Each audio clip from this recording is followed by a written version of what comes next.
अल्हम्दुलिल्लाह ये झंडा गली जो है 1978 से, ठीक है, मेरे को 42 ईयर्स हो गए इधर ये काम करते हुए, ठीक है, अल्हम्दुलिल्लाह अल्लाह के हुक्म से, ठीक है। 1978 से ये झंडा गली चल रही है। पहले खाली कागज़ की आइटम चलती थी, अब अल्हम्दुलिल्लाह जैसे जैसे दौर बदलता गया इस तरीके से तरक्की होती गई। जियाउल हक साहब ने कहा था कि भाई कि इसको सायान तरीके से, यानी बहुत उसके साथ जश्न आज़ादी मनाई जाए, इसके लिए ये माशाल्लाह से मनाया गया। उस टाइम से ये बढ़ती जा रही है। पहले तो 4-6 दुकानें थी, आज अल्हम्दुलिल्लाह 100 दुकानें हैं और तकरीबन हज़ारों ठिये लगते हैं पूरे कराची के अंदर। पूरे पाकिस्तान में बहुत जोश और जज्बे के साथ मनाया जाता है। झंडे अल्हम्दुलिल्लाह हमारे पाकिस्तान में भी बनते हैं और बाहर से भी आते हैं। चाइना से बहुत सारे झंडे आते हैं बन के, और जिसकी वैरायटी होती है उसके हिसाब से। और ये फूल वगैरह ये सब हमारे पूरे कराची के अंदर से बन के आते हैं,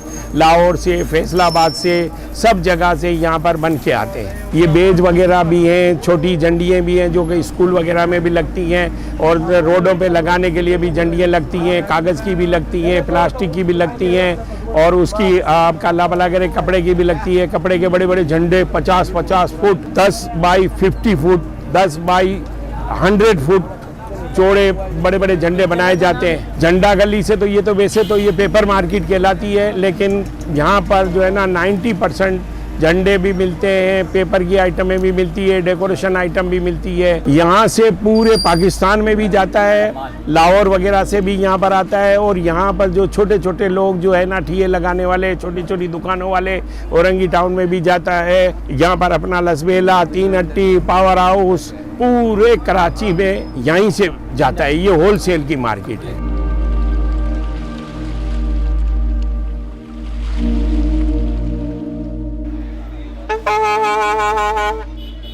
Thank you.